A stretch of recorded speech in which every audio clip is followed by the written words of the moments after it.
उत्तराखंड के मुख्यमंत्री पुष्कर धामी ने प्रधानमंत्री से फोन पर बात की है और पीएम मोदी ने जोशीमठ को लेकर जानकारी ली है।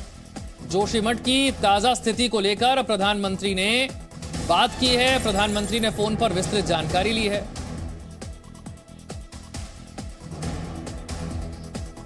पूछा है कि कितने लोग इससे प्रभावित हुए, कितना नुकसान हुआ है, लोगों के विस्थापन के लिए क्या किया जा रहा है।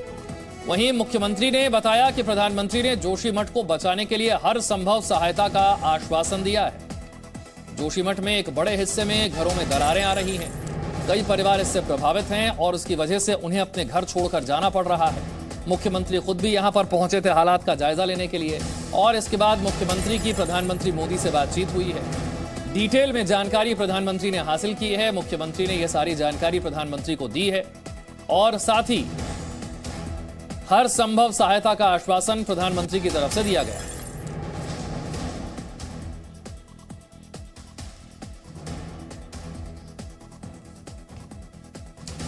और जोशीमठ से जुड़ी हुई इस वक्त की बड़ी खबर है। जोशीमठ को लेकर पीएमओ ने एक बैठक बुलाई है। पीएमओ ने यह उच्च स्तरीय बैठक बुलाई है जिसमें कैबिनेट सचिव और आपदा प्रबंधन टीम की बैठक होनी है। प्रधान सचिव पीके मिश्रा इस बैठक को करेंगे। उत्तराखंड के अधिकारी जो हैं वो इसमें वर्चुअली जुड़ने वाले हैं। थोड़ी ही देर में जोशीमठ को लेकर यह बैठक होने वाली है। जोशीमठ के धंसने और दरारों को लेकर मंथन किया जाएगा कि अब यहां से आगे क्या रणनीति अपनाई जाए। यह बहुत जरूरी है समझना। तो जोशीमठ को लेकर प्रधान पीएमओ की एक हाई लेवल मीटिंग है। आप देख रहे हैं कि तहसील परिसर में भी अब तो दरारें आ गई हैं। कई महिलाएं जो हैं इसे लेकर धरना दे रही हैं। एनडीआरएफ की टीमों को अलर्ट पर रखा गया है। कई परिवार और कई घर इससे प्रभावित हो रहे हैं। जहां पर जमीन धंस रही है, मकानों में दरारें आ रही हैं, लोग खौफ में जी रहे हैं। अब तक 603 मकानों में दरारें आ चुकी हैं और इसे लेकर पीएमओ ने एक हाई लेवल मीटिंग जिसमें कई बड़े अधिकारी शामिल हो रहे हैं और जो उत्तराखंड के अधिकारी हैं वो वर्चुअली इस बैठक में शामिल हो रहे हैं। थोड़ी ही देर में जोशीमठ को लेकर यह बड़ी बैठक होनी है। जोशीमठ के धंसने और दरारों को लेकर इस पर मंथन होना है।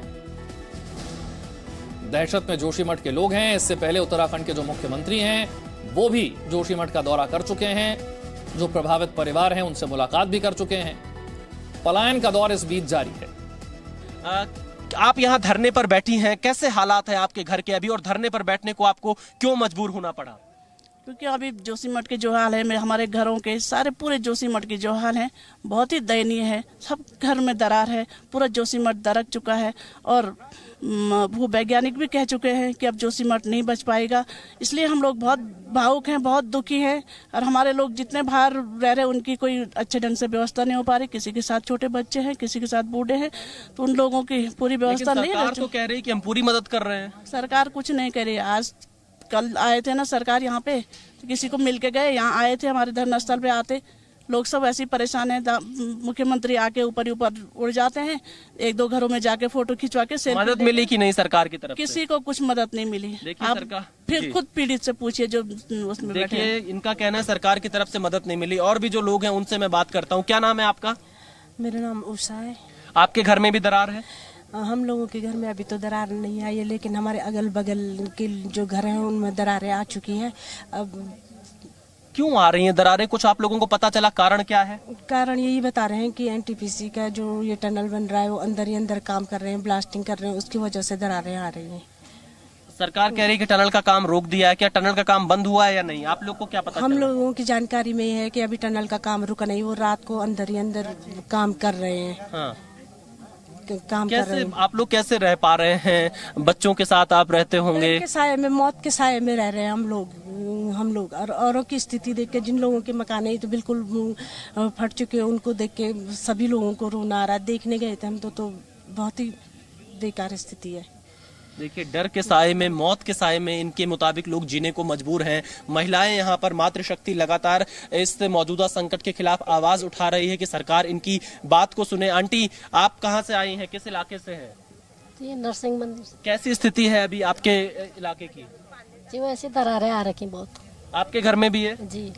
सरकार से मदद मिली? कुछ नहीं मिली। क्या कारण है, क्यों दरारें आ रही हैं? पता नहीं, एनटीपीसी बता रहे लोग। आप कुछ बताना चाहेंगे? बस क्या वजह है? बस वही है कि ये टनल का काम रोक दिया जाए। हाँ, बस सरकार तो कह रही है कि उन्होंने रोक दिया टनल का काम। नहीं रोका, वो तो आवाजें आ ही रही है अभी भी। मुख्यमंत्री कल बयान देकर गए हैं कि सारे निर्माण कार्य रोक दिए गए हैं। नहीं रोका अभी, पता नहीं, तब रोका होगा तो अच्छी बात है। हाँ, नहीं, आप लोगों को क्या पता चल रहा है? स्थानीय लोग क्या बता रहे हैं? वो तो बता रहे हैं कि अभी नहीं रुका काम। क्या वजह है, क्या लग रहा है कि क्यों ऐसे हालात जोशीमठ में आ गए? हम तो साथ देने के लिए आए हैं, हम पैनी से। अच्छा, तो देखिए यहाँ पर दूर दूर से लोग इन महिलाओं के समर्थन में भी इस धरने में पहुंच रहे हैं। कुछ और लोग हैं, उनसे भी बात करते हैं। क्या बताना चाहेंगे? आपके घर में भी दरार है? नहीं है। आपके घर में दरार आई है? हम तो यहाँ सहयोग देने समर्थन में आ रखे हैं इनके साथ। अच्छा। लेकिन है तो ये एनटीपीसी द्वारा ही हो रहा है, इतना नुकसान हो रहा है क्योंकि हमारे यहाँ भी जो प्रोजेक्ट है उससे भी हमें बहुत नुकसान हो रहा है। तब तक इनका धरना यहाँ पर चलता रहेगा।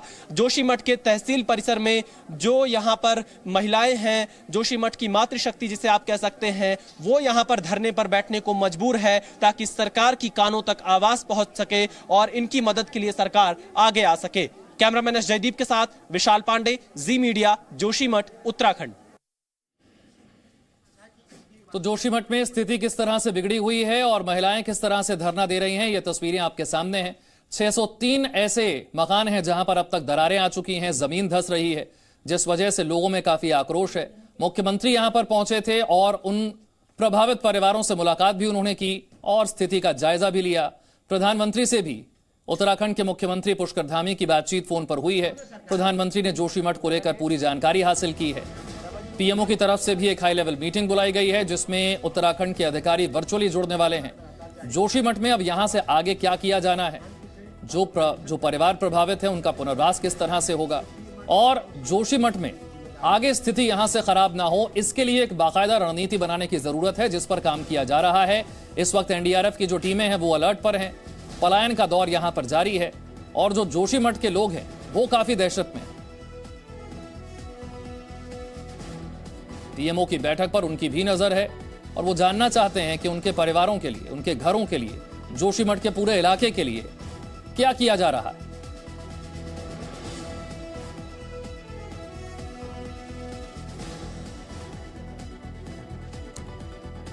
प्रधानमंत्री की तरफ से हर संभव मदद का भरोसा मुख्यमंत्री को दिलाया गया है, लेकिन जो तस्वीरें आप देख रहे हैं ये तस्वीरें हैरान करने वाली हैं। घरों में दरारें आ रही हैं, एनडीआरएफ की टीमों को अलर्ट पर रखा गया है। जो लोग हैं वहां पर वो दहशत में हैं, डर में जी रहे हैं। किसी भी वक्त जमीन धंसना या मकानों का गिरना, इस तरह का खौफ उन्हें सता रहा है। जब मुख्यमंत्री पुष्कर धामी भी जोशीमठ पहुंचे थे, उनसे परिवारों ने मुलाकात की थी।